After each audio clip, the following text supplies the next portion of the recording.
Muchas gracias, doctor Santos, por aceptar esta entrevista y muy agradecidos con usted. Estamos con el ex vicepresidente de Colombia y quien fuese el ex candidato a la alcaldía de Bogotá por parte del Centro Democrático y uno de sus grandes representantes de este.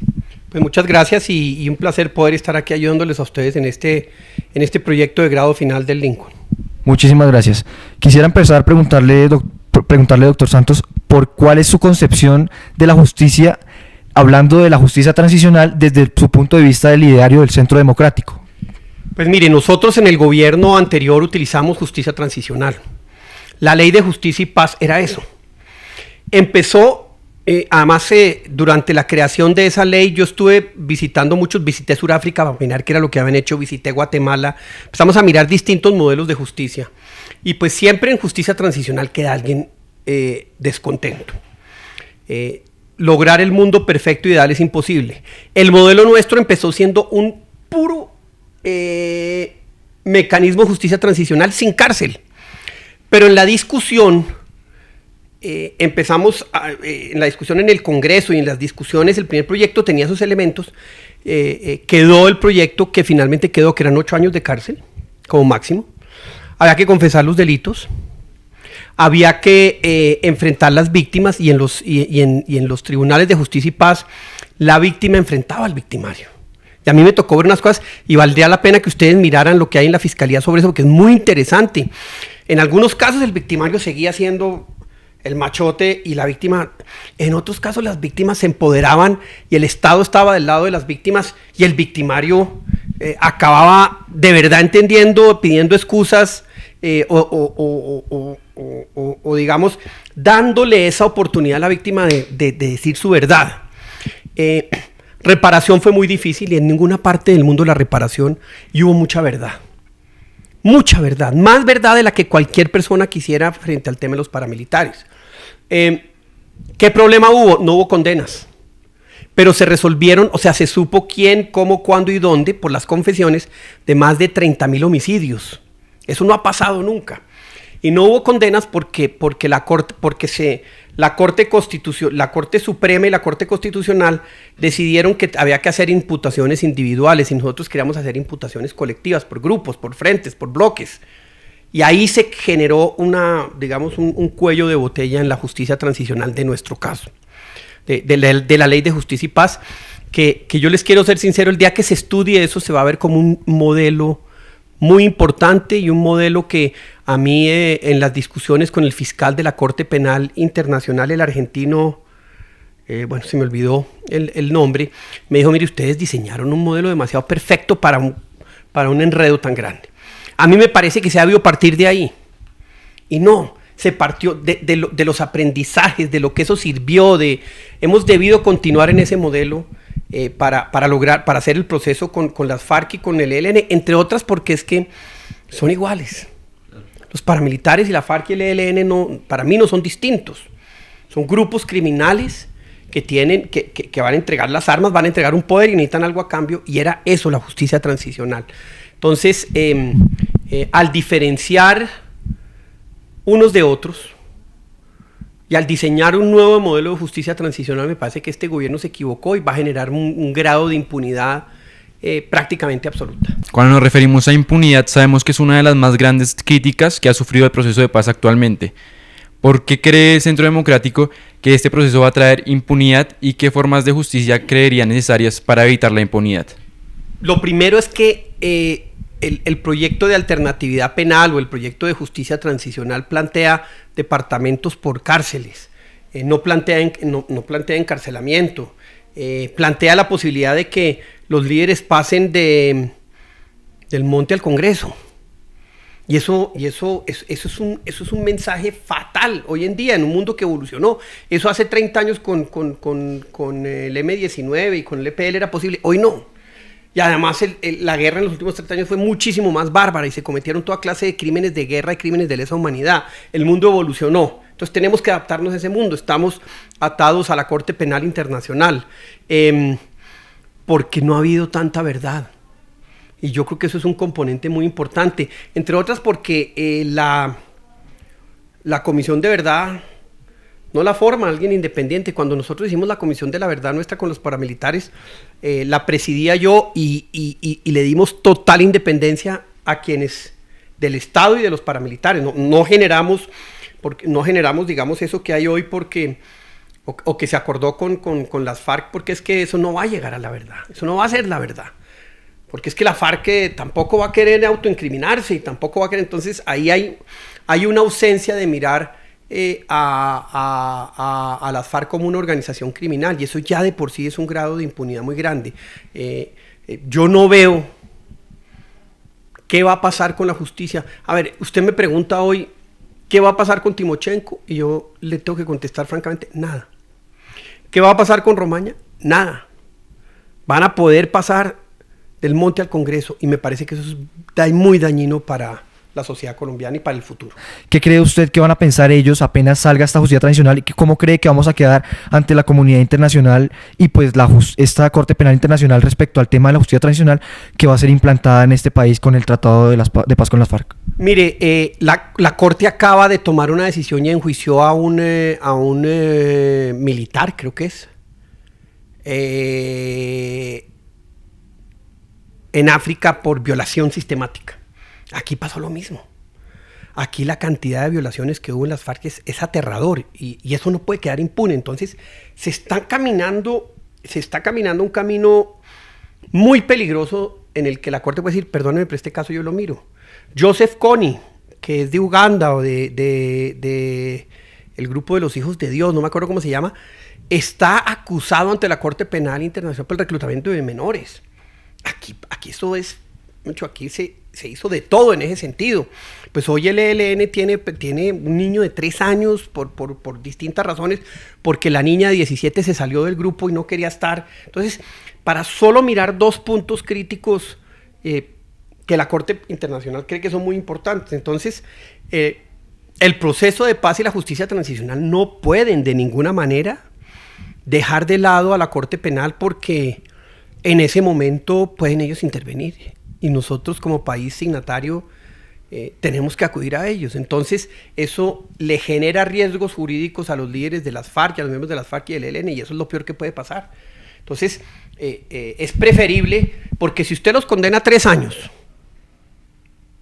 o a 5 años y que salgan a la mitad libres, ya que usted pagó algo, y como es parte de un proceso de paz, eso ya evitaría que de alguna manera esto acabara en manos de un tribunal internacional. Pero al paso que vamos, yo veo que se abre una compuerta, y eso es muy riesgoso para el país, para la seguridad jurídica de los que están tratando pues de que el proceso de paz salga bien, y para el tema y para los mismos pues líderes y miembros de las FARC y del ELN. Desde el punto de vista suyo y del Centro Democrático, ¿cree usted que hay tiempo para enderezar el camino que el gobierno ha empezado, y de qué forma lo podría hacer, si lo hay?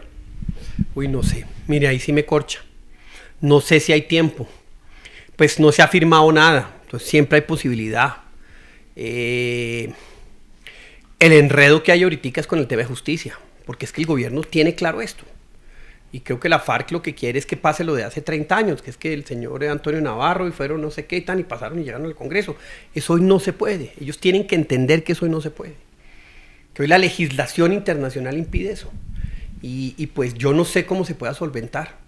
Pero lo que sí tengo claro es que en el camino que vamos se está abriendo la puerta a que esta Corte mire a Colombia y diga, oye, yo voy aquí a intervenir. ¿Qué opina de cómo ha influenciado esta justicia colombiana en este proceso de paz y en esta justicia transicional, y si ha actuado a favor o en contra de los intereses de los colombianos?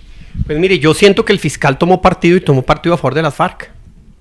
El fiscal claramente en sus declaraciones dijo, no, es que aquí hay amnistía, impunidad, todo, no importa.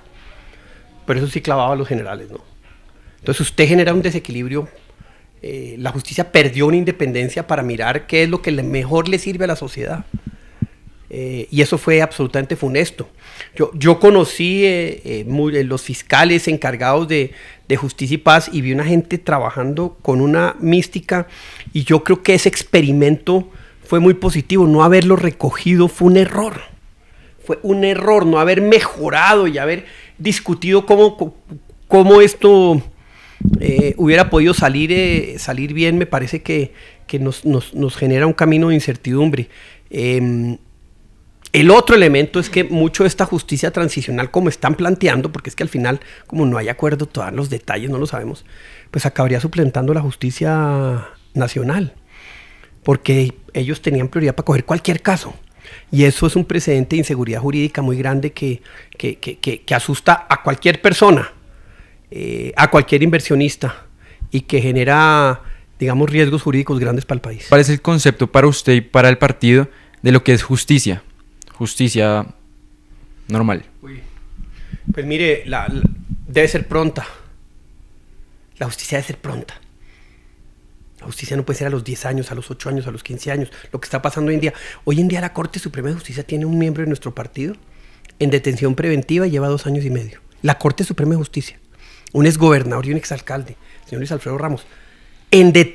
¿Dónde se ve una detención preventiva de 2 años y medio? Entonces, pronta. Con garantías, que es fundamental. La garantía de la defensa es un elemento fundamental. Le doy un caso.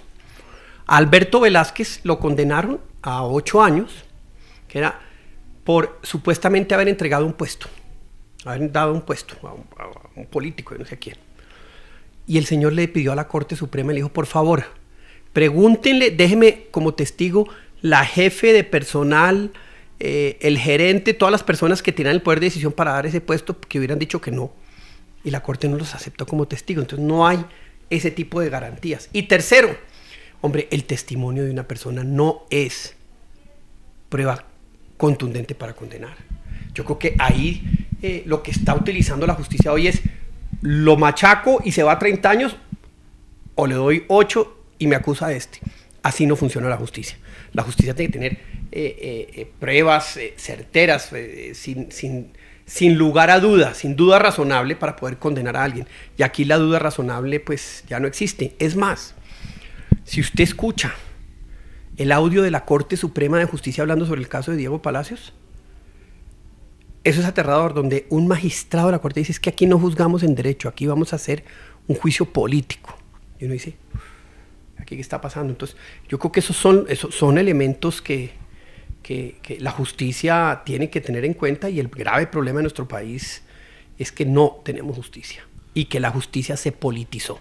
¿Por qué razón el Centro Democrático piensa que así los militares, en caso de que se haya comprobado que hayan hecho crímenes, no deban ser judicializados de la misma manera que los guerrilleros que hicieron crímenes?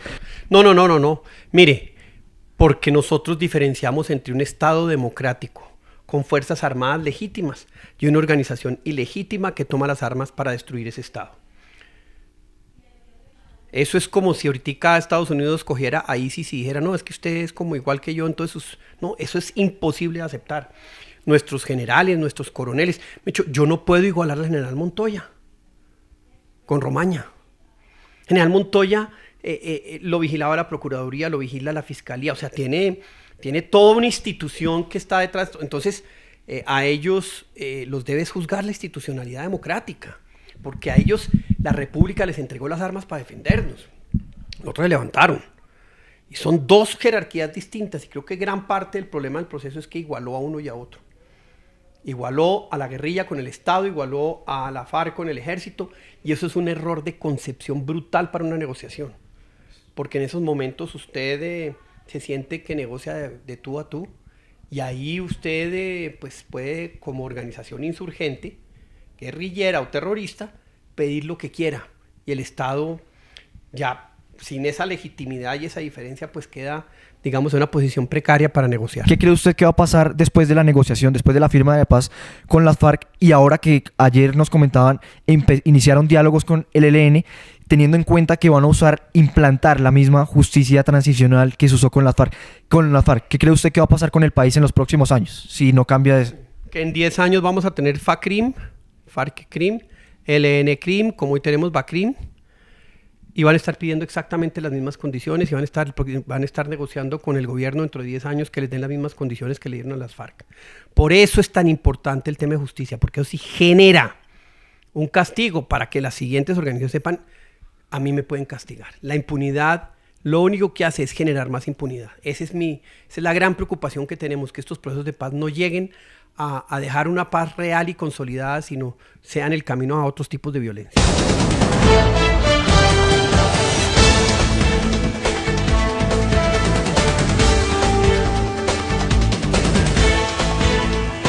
Hoy estamos con Óscar Naranjo, el exdirector de la Policía de Colombia, exministro para el posconflicto y actual negociador en La Habana, Cuba. Buenas tardes y muchísimas gracias por aceptar esta entrevista. Como primera pregunta principal del proyecto, tenemos cuáles son las concepciones de la justicia dentro de la justicia transicional que se está manejando en el proceso de paz en Colombia.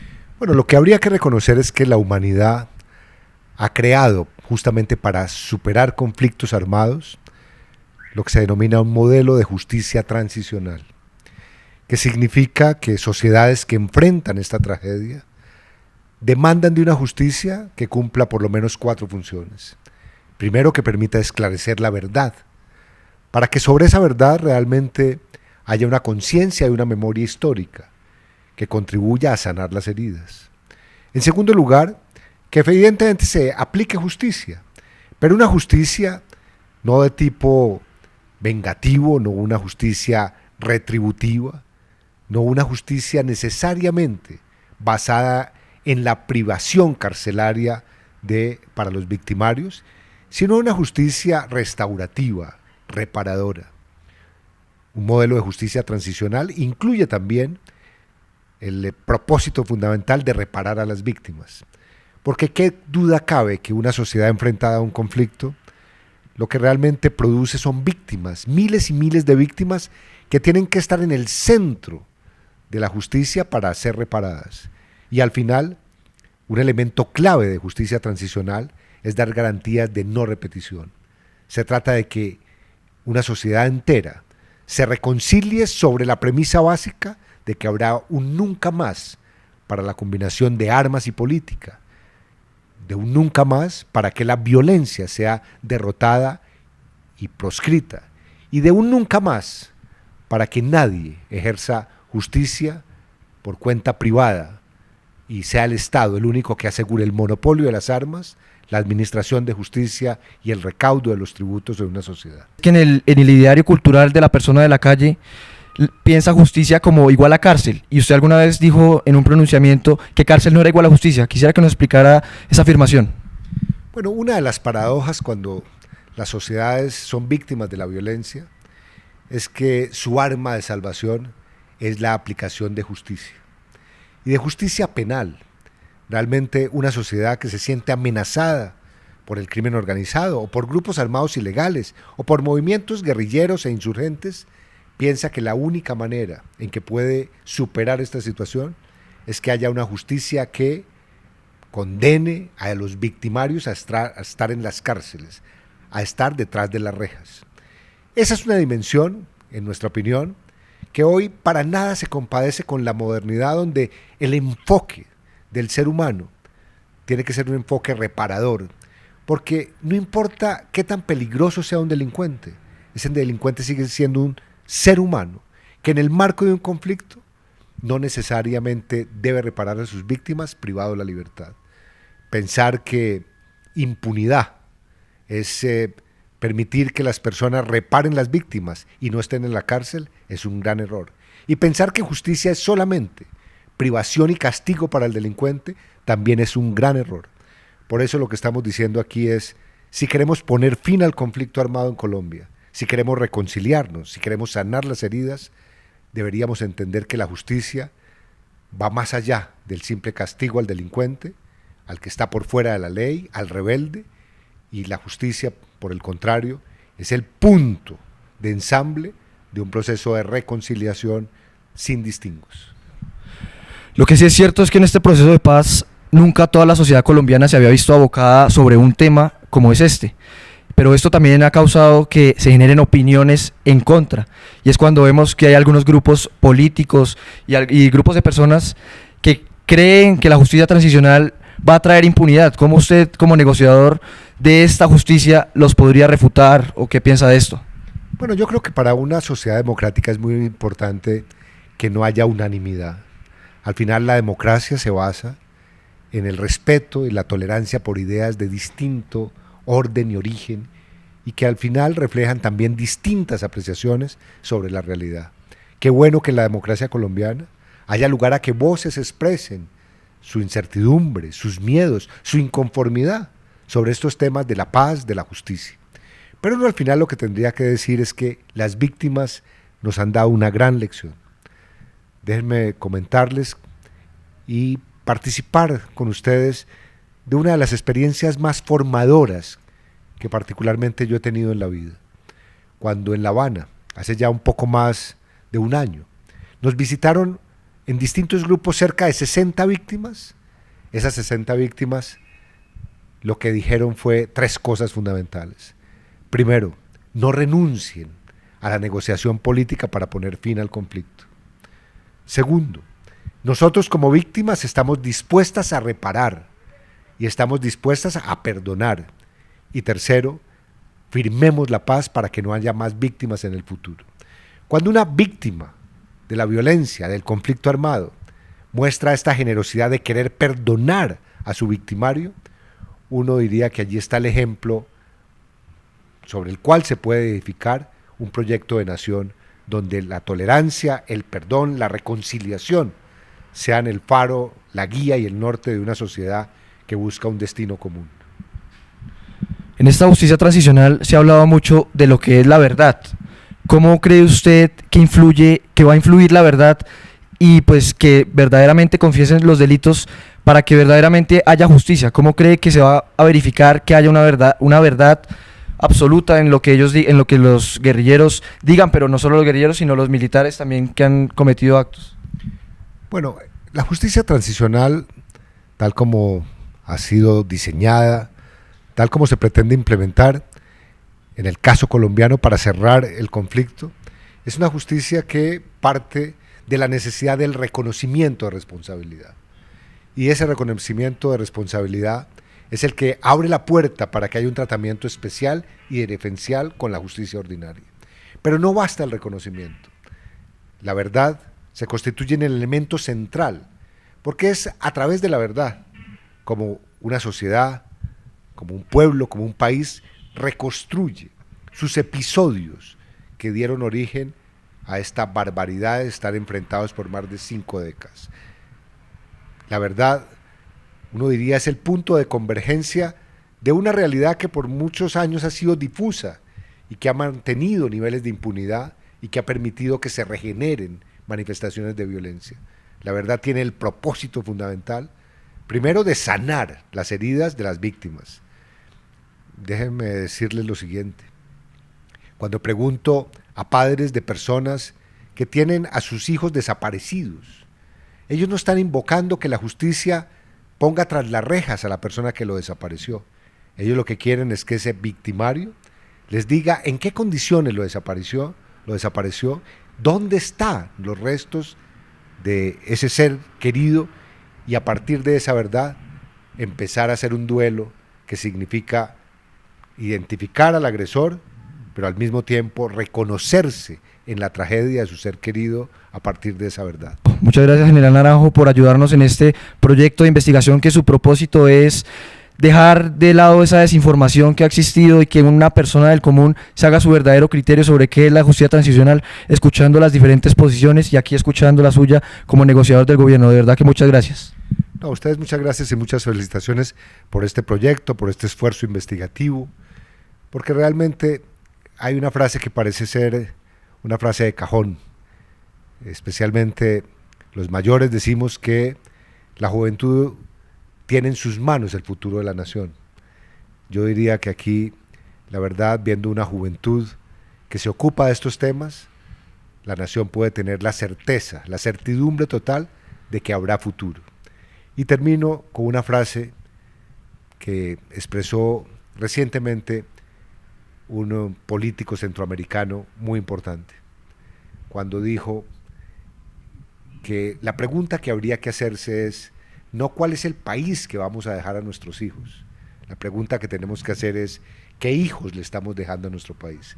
Y por eso yo lo que siento es que les estamos dejando a nuestro país unos hijos como ustedes, que realmente encarnan una nueva generación dispuesta a superar esta tragedia de la guerra.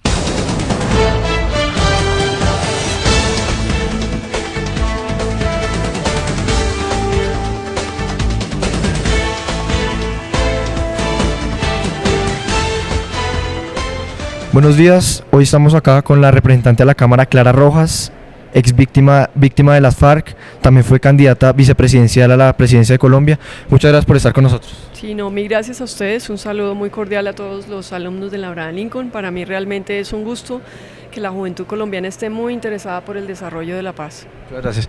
Quisiera empezar preguntándole con nuestra pregunta principal de nuestra investigación, de lo que queremos hacer, y es, ¿cuál es su concepción de justicia frente a la justicia transicional, hablando desde su posición como víctima de esta guerrilla?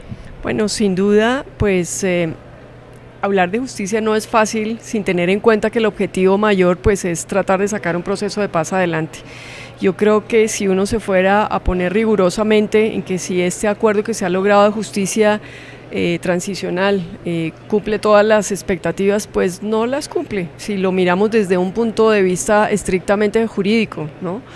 Pero sí nos salimos un poco de esa situación y entendemos que lo que estamos es por alcanzar por primera vez en Colombia la paz después de más de 50 o 60 años del conflicto, y que, como ya lo ha anunciado el gobierno nacional, otro de los grupos armados insurgentes también se va a subir a este bus de la paz, que sería el ELN. Pues pensamos que ofrecer un mecanismo de medidas restaurativas como es las que prevé este acuerdo especial para la paz, sin duda serán muy importantes. Esperamos también que el componente de paz, que finalmente es el objetivo, efectivamente las personas que han estado sindicadas de delitos tan graves, pues realmente ayuden al esclarecimiento de la verdad. ¿Cómo tomaría un método de reparación efectivo y de justicia para este proceso de justicia transicional? Bueno, pues yo ya no me considero víctima, realmente creo que soy más bien una persona sobreviviente, es una situación que ya pasé. Pero con todo, pues sí me parece muy importante que se logre un acuerdo que sea satisfactorio para todas las víctimas en Colombia, que ustedes recordarán que son más de 7.500.000 personas. Entonces, lo que le podría decir es que estas medidas restaurativas que ya venían contempladas desde el Código Penal, quizá lo que no han tenido es una debida ejecución. Ya habíamos hablado de granjas agrícolas. Las semanas anteriores aprobamos aquí en el Congreso de República unas zonas especiales de ubicación temporal. Entonces yo creo que eso sin duda, si se maneja bien, si se controla bien, si resulta transparente, por lo menos va a permitir esa transición a que estos mecanismos especiales de justicia pues empiecen a funcionar, empiecen las personas a ver que realmente es una situación seria, de que hay una medida restrictiva de la libertad, no con las penas tradicionales que habíamos visto pues de sentencias o de penas en la cárcel, pero creemos que este mecanismo pues sí requiere una veeduría y seguimiento ciudadano. ¿Qué opina de que un grupo de jóvenes se interese a hablar sobre esta justicia transicional para evitar la desinformación y ayudarle a la persona del común a crearse un criterio sobre este tema tan complejo que el gobierno no ha sido capaz de explicar muy bien? Bueno, no, muy bien. Yo creo que realmente es fundamental porque este acuerdo pues es para ustedes, para los jóvenes, es la Colombia de hoy, del mañana, la que estamos tratando de entregarles un país sin conflicto. De manera que en la medida que se haga mayor pedagogía, que todas las personas puedan conocer realmente el alcance de no solo este acuerdo de la justicia, sino todos los acuerdos, que ya van 5 firmados, pues yo creo que será muy importante porque la gente realmente va entendiendo la dimensión y por supuesto hace el seguimiento, se involucra y por supuesto también se compromete con la implementación, que sin duda será el mayor desafío para Colombia y es una responsabilidad de todos. Muchas gracias.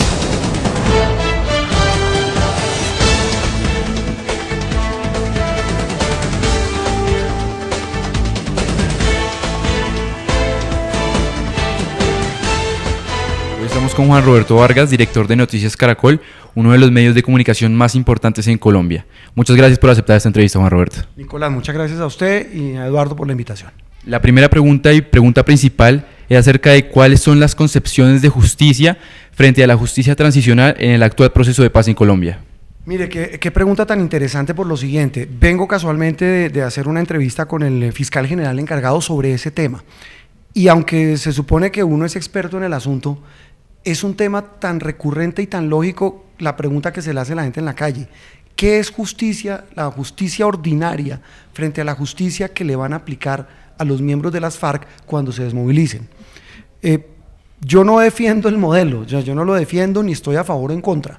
Tengo mis opiniones personales, pero se lo digo es como periodista, lo que yo percibo y lo que me dicen los que saben. La justicia ordinaria tiene un fin final, y perdonen la redundancia, que es que si el señor comete un delito, él tiene que pagar por ese delito. Según el Código Penal, dice, si el delito es robarse un celular, la pena es de, si se agrava, si se puso de acuerdo con otro, eso es concierto para delinquir, es una pena de, no tengo ni idea, 15 años, me lo estoy inventando, 10.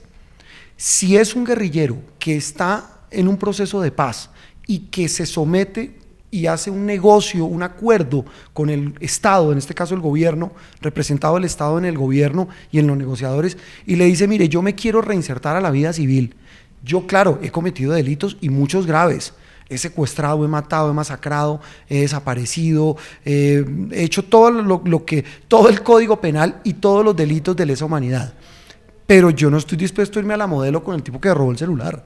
Claro, entonces le dice el Estado, sí, pero no puede haber impunidad. Entonces le dice, entonces ¿cómo arreglamos? Mire todo el tiempo que duraron discutiendo de tema y siguen discutiendo y el tema no está cerrado del todo. Le digo, ¿sabe qué? Hagamos un tribunal especial donde en lugar de que usted pague pena, como pasó con los paramilitares en el gobierno de Álvaro Uribe, no una pena de 50 o 40 años por los delitos tan graves que cometió, sino que pague una pena proporcional que establecemos acá. Y miramos dónde la paga, si en un sitio de reclusión especial, en una zona de concentración, eso yo tampoco lo sé, porque eso es parte de la discusión. Y a cambio de eso usted cuenta toda la verdad de lo que hizo, usted dice exactamente qué pasó, es decir, eso es como cuando la señora de uno le dice, mire, yo lo perdono, pero cuénteme la verdad. Y sobre todo en el caso, pues quitando una comparación tan superficial como esa, donde digan, mire, ahí hay por ejemplo enterradas víctimas, sí, yo los maté, pero además él ayudó a matar. Y además, ¿sabe qué? Yo voy a enfrentar a las víctimas, dice el acuerdo, yo no estoy defendiendo el tema, es lo que se ha dicho, dice, yo enfrento a las víctimas o familiares de las víctimas y les pido perdón y además les prometo que nunca va a pasar. Eso en términos demasiado básicos es lo que uno entiende está pasando.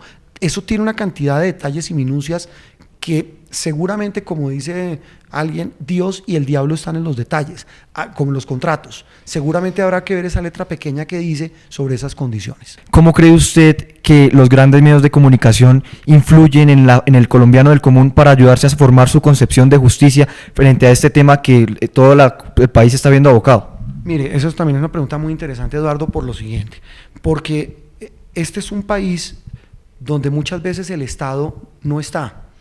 Hay ausencia de Estado, y se lo respondo con una pregunta, con una frase de una señora que me encontré aquí afuera del canal hace como una semana, y me decía, mire, por favor, ayúdeme con el caso de atención de salud a mi esposo, que la EPS no le quiere dar la atención de un cáncer. Y yo, pero señora, ¿por qué no va a la EPS? Me dice, he ido 500 veces, y en este país lo único que funciona es que salga en un medio de comunicación. Eso explica el poder que tienen los medios, no solo Caracol, sino los medios en general, porque en un país donde muchas veces, el Estado no opera, los medios nos convertimos a veces, con lo bueno y lo malo que eso implica, en jueces o en personas que pueden determinar que el Estado le cumpla a esas personas en sus derechos. A los medios nos critican mucho en redes, y yo soy muy respetuoso de la crítica, pero más allá de la crítica, el poder y la influencia de los medios es mayúsculo. Mucha gente el único medio que tiene, no solamente para informarse, sino para saber y entender las cosas, es a través de los medios. Dice, veo televisión, leo la prensa, escucho radio, y con base en eso me formo una opinión. Por eso para los políticos, para los hombres de poder, de influencia y de Estado, es a veces más importante llegarle a los medios que a la gente, que eso también es un error. En la percepción de los colombianos, hay gente que dice, como usted lo dice, que hace críticas, cree que la desinformación que se ha dado en frente a este proceso y a esta justicia se ha dado por culpa de que supuestamente han habido medios que toman partido. ¿Usted cree que esto es realidad o cómo cree que esto influye, en caso de que tomen partido, cómo cree que influye en la información que tenga la gente y se desinforme y cómo se ayuda esto al país? Mire, yo no voy a criticar a mis colegas, mal haría yo en decir, mire, es que hay un medio que está cargado a criticar o a defender el proceso de paz. Yo el trabajo de mis colegas lo respeto mucho. Si los hay, no sé, y si lo están haciendo, eso es problema de cada quien. Pero yo creo que sí a todos los medios, incluyendo a Caracol, incluyéndome a mí como director, sí nos cabe una responsabilidad, en buena medida, en que el país no ha entendido el alcance del proceso de paz, en algunas cosas, en otras sí. Y en otras hemos visto, y por ejemplo, se lo pongo con algo, el papel que cumplen los señores de las FARC en Cuba, a veces la arrogancia de esos señores, a veces cosas que dicen que hacen que el país le choquen, pero la misión de nosotros es como, o sea, la gente no puede matar al mensajero porque el mensaje es malo o bueno, pero también yo sí creo que le cabe una gran responsabilidad al Estado en una muy mala estrategia de difusión del proceso de paz. Y eso sí, yo personalmente se lo he dicho al gobierno, le digo, han fallado, el país debe conocer bien, claro, ellos han cambiado cosas, pero también esa confidencialidad hace que se generen ese tipo de rumores, ese tipo de cosas que uno no sabe si son ciertas, porque yo tampoco tengo la capacidad de saberlo. Entonces yo creo que ahí ha habido una falla de lado y lado. Y para finalizar el proyecto, queremos hacerle una pregunta acerca de la percepción que tiene el director de Noticias Caracol de que jóvenes estén interesados en este tema y que quieran investigar e indagar un poco más acerca de esto. Me parece muy bueno, pero más que bueno, no lo tomen a mal, es que es una obligación. Es que esto que se está discutiendo es el futuro de Colombia. A lo mejor ya no es para nosotros. Mire, yo tengo 47 años. Yo llevo 25 años de periodista. En 25 años solo he cubierto guerra. Yo nunca he cubierto paz.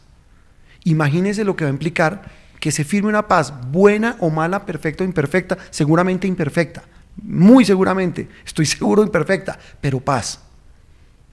Es decir, yo lo que creo es que esto es para ustedes los jóvenes y que los jóvenes se interesen demuestra que es un país viable, porque es que a los que les tiene que interesar es a ustedes los jóvenes, no a nosotros los que ya estamos de salida, sino a los que tienen que enfrentar el país del futuro, el país que va a enfrentar lo bueno, lo malo y lo feo de ese proceso de paz. Muchísimas gracias por todo.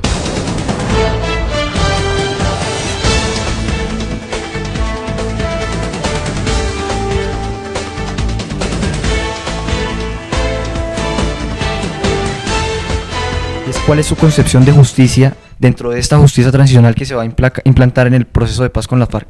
Bueno, la justicia transicional fundamentalmente apunta a que se garantice la sanción a quien incurrió en un delito, en este caso un delito político, pero que esa sanción sea compatible con el logro, ¿sí?, de la terminación de un conflicto armado.